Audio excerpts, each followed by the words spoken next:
Can move them in the middle of this. The rig, right? Not really going to use the Just rig. here and here. So they could just be in the middle. That pre-race stress. This is it. Boom. Now was breakfast most that coffee. I was wondering, man. That's the problem, right? That's tricky. That's the tricky Yeah, I'd have to one. go in and out. Move these. This out here. Yeah, just so people can grab them easy. Okay. Because we use them in the workout. Are you guys ready? Yeah. Ready for it. And so people have questions. It's not part of the course, it's extra, but I will be here to answer questions. The success is they want to be coached. Like Katrin, 6 years. High-level athletes, you need to have a little bit of genes, genetics in it as well to be at that high level. It's because his lungs are much bigger than the normal people's lungs. And one time, 3 years ago, he asked me, how can I win on the assault bike? Not to get faster, but how to win. Today you will learn, we have two major types of muscle fiber, fast twitch and slow twitch. Train him to win and train arms only. You want to train the legs by themselves and the arms by themselves, but give you as much knowledge in one day. So for Matt, in my explanation, I tell him more. I tell you something, you must be able to tell a friend, and they must be able to understand it. So for me, I love competing. But when I went to CrossFit the first day, my mind was not prepared for what it saw. Heidi makes me tell this story. Look, she's going to make sure I tell it right. With training, I thought, wow, you can get very strong. Because my memory of myself, I was a champion. And now I'm too afraid to exercise. This person was dead. He was gone. The man I was now is a man that's too afraid to go into a gym. I want to make sure that when you come here today, that I respect you. Some of you are afraid because I could write workouts that destroy you, but that's not what I want. I want to build your confidence today. The most important thing for somebody to do is to come into the gym. What I want you to do is take some risk. Try some things that you've never tried before. And that is the same way I treat games athletes. I was at the gym for 1 year, and then I met Jason Khalipa. And I am a fan of the sport. So when I met Jason, I got super nervous. I messed up that conversation because I didn't know what he was saying. I call Heidi, I'm on my way. I met Jason Khalipa today, but it was a disaster. I was so embarrassed. But he called me to very important things. I want you to know that I have tried to fix my endurance. I have tried everything. And he asked me, would you be willing to help me? And so he tells me, I promise you, if you help me, I will always do whatever you ask of me. I'll want to know what you're doing, but I will never question you. Look how big this guy is. But what I'm trying to do is create performance. Beautiful. Gus, I'm going to take this over from now on. Yeah. So now, you guys comfortable? So today I'm going to tell you my experiences as a coach. So I'm going to explain this meeting, my first meeting with Jason Khalipa, and how did I decide how to train him. So I meet Jason the first time, and how did I decide how to train him? He runs it in 68 seconds. What's your fastest time around the track? How fast are you? It's 63 seconds. That's fast. I'm now nervous that I can't help him. I realize he doesn't know what he's doing. We have our volume, right? Our distance. We have our intensity. In this case, it's our speed. But we also have our recovery. They're equally important. Is it your strength? Is it your recovery that's preventing you from getting better?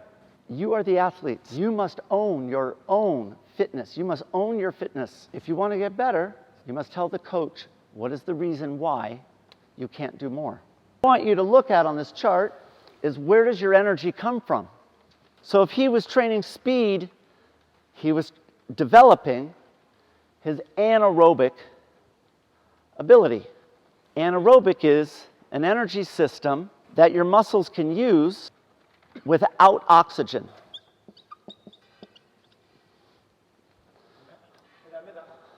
So Why was Jason good in short time domain?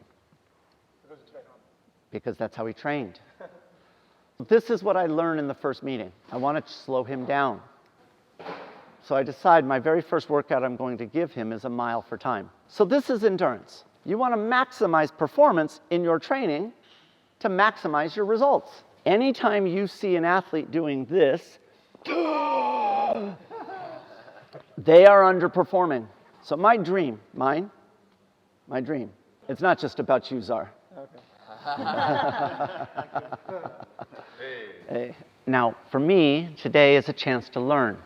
So I learn from 4 places. I learn from speaking with other coaches.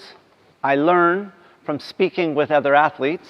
I experiment on the elite athletes that I work with. I experiment on Matt Fraser. We've all heard that if you run, you get weak. The last thing I learned from, I read. I heard something like that before. His strategy is hope. That's the church. That's the church. That's not me. I don't know how to train hope. I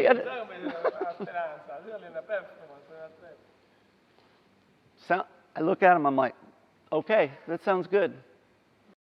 And I just go, 3, 2, 1, go. And he goes. And the one thing he did correct is he started fast. Now I want to play a game with you. Let's play a game. This actually will decide one of your workouts. How well you play this game will decide your second workout. So I need you to picture in your mind, you're standing at the bottom of a stairwell. You're going from 0 to 1 to 2 to 3. To get to each one, it takes 10 seconds. 10 seconds, 10 seconds, 10 seconds. Okay? So now, we're going to go and we're going to pretend what it feels like to climb these flights of stairs. So at 3, 2, 1, go, we start climbing. We can skip one step up. We just move fast. Do not sprint. So all 3 energy systems turn on. And what energy system helps you climb that first 10 seconds? Phosphagen. So you know what you say when you climb that first 10 seconds? You know what you say in your mind? You say, oh man, I feel good today. Because of the amount of energy. And it releases no fatigue. So you say in your mind, I'm going to set a personal record today. So you reach the top of the first floor, and now you're starting the second floor. And somewhere in the middle as you're climbing that second floor, somewhere in the middle as you're going up that stair, an alarm goes off in your head. And you say to yourself, uh-oh, something's not right. You feel fatigue, and you think to yourself, I should have had a better warm-up. Maybe I should have taken a rest day. And why? Because you're now using your anaerobic system. Your anaerobic system creates the fatigue in your body. This is where your lactic acid comes from. So now you reach the top of the second floor and you start climbing number 3. And as you are climbing number 3, you know what you say in your head? You say something's wrong because the fatigue is so big. Back in my triathlon days, I believed that I could do the Ironman, the long one, 7 days in a row I could do. But when I would climb 3 flights of stairs, the amount of fatigue was incredible. Every one of us, we feel the same way. After 30 seconds, we start feeling better. Why? Why do we all start feeling better after 30 seconds? Because our aerobic system is now turning on.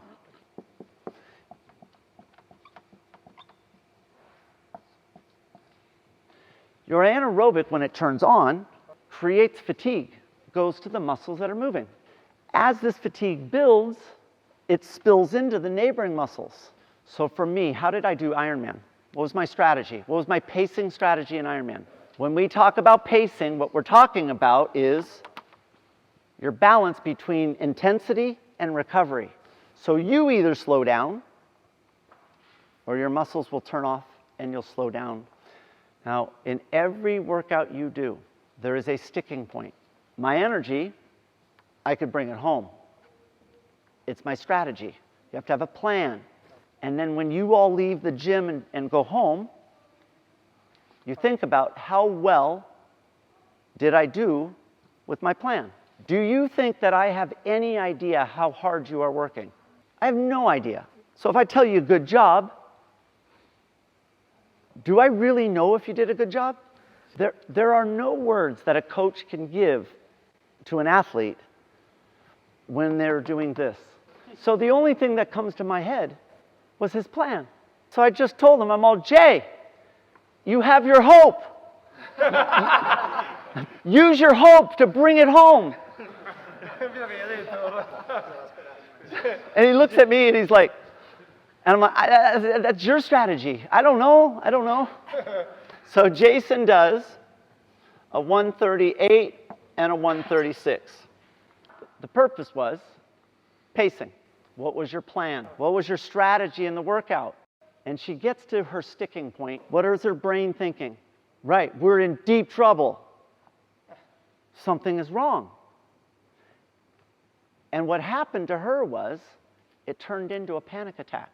If your brain is surprised by the amount of pain you are in, you're going to underperform. What was their brain thinking on race day?